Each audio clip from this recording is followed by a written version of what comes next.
So we just want to look at this first question now.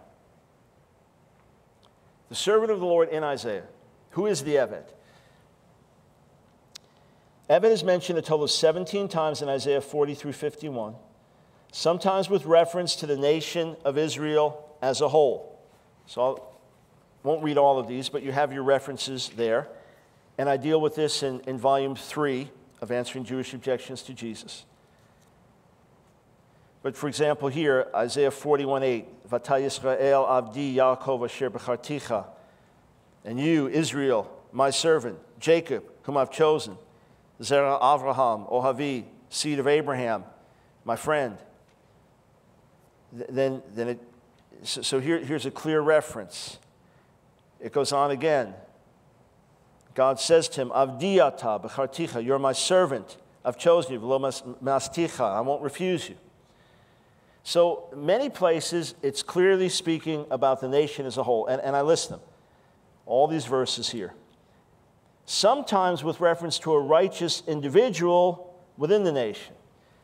As we saw, for example, Isaiah 49:3, where the servant is called Israel, and yet in verses 5 through 7 has a mission to regather Israel. Or Isaiah chapter 50, verse 10.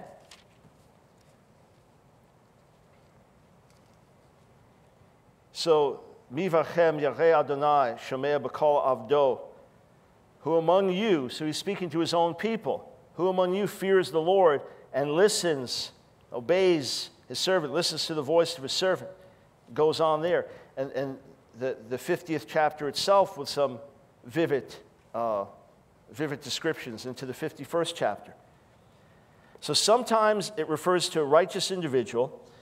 In several cases, it's not clear whether an individual or the nation or righteous remnant within the nation is referred to, although a good case can be made for the individual interpretation, like Isaiah 42:1 that we looked at earlier, or 44:12. But here's what's interesting.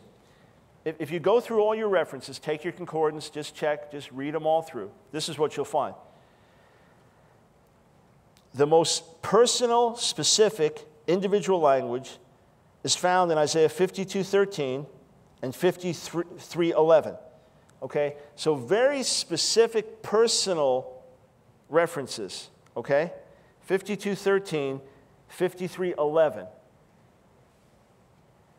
If you take a look just at 53:11 specifically. From the suffering of his soul, he will see or be satisfied. By his knowledge will my righteous servant make many righteous, and he will carry their iniquities. There are different ways to divide the Hebrew words and translate them, by the way. This servant here, 52:13, 53:11, if you go through the passages leading up to it, here's what you'll find that's very interesting. You go through every reference, you'll find that the last time there's any reference to the nation clearly as the servant is 48:20. Okay? If you'll just go through it, check it when you get home, do a little study.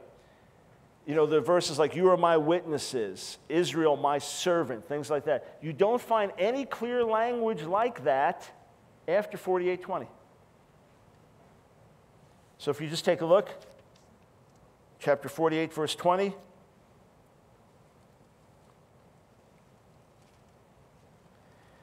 And it ends there, this word, Imru ga'al Adonai avdo Yaakov. Say, the Lord has redeemed his servant, Israel, Jacob. There's a clear reference. When you get into the 49th chapter, it starts to get very individual in a way that none of the previous passages were. And then it calls the servant Israel and then says that its mission is to redeem and regather the people. And then if you just look on with me, I'll just read here from the NIV for simplicity and time's sake.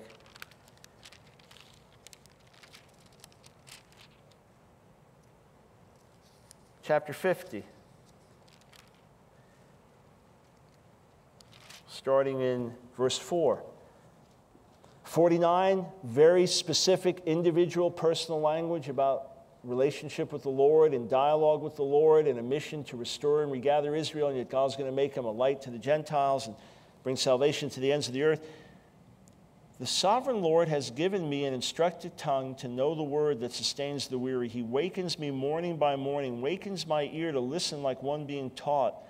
The sovereign Lord has opened my ears. I've not been rebellious. I've not drawn back. I've offered my back to those who beat me, my cheeks to those who pulled out my beard. I did not hide my face from mocking and spitting.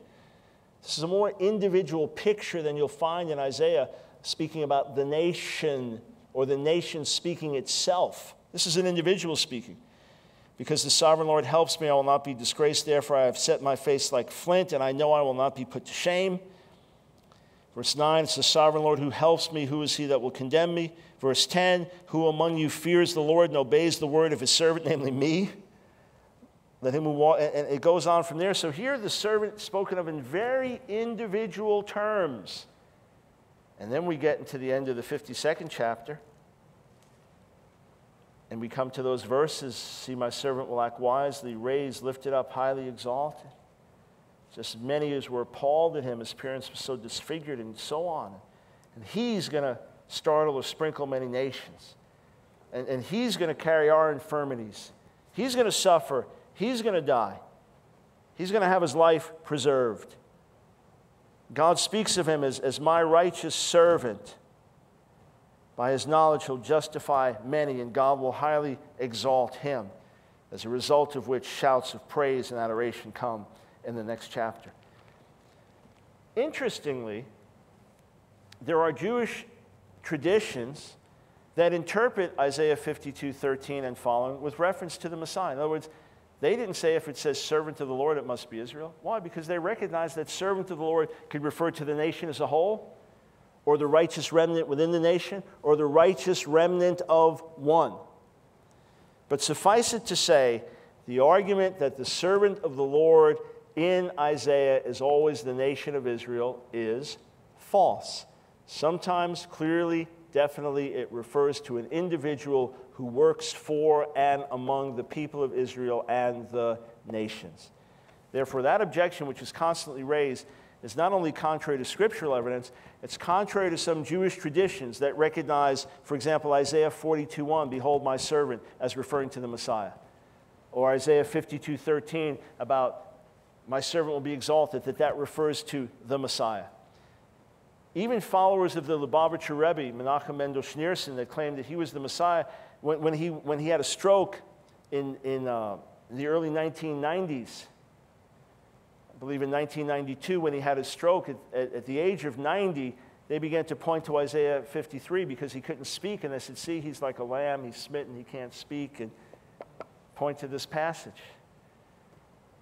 So I even talked to some of their rabbis when I was 18. I made reference to earlier this morning in my own testimony. When I talked to some of their rabbis, they said, it's messianic. We believe it's messianic. Right now, Messiah is suffering in heaven, and he's mourning and grieving for our sins, and so on and so forth. They had no problem interpreting it in a messianic fashion. So the idea that the servant of the Lord in Isaiah always refers to the nation as a whole is false and contrary to the scriptural evidence, and even contrary to some Jewish tradition.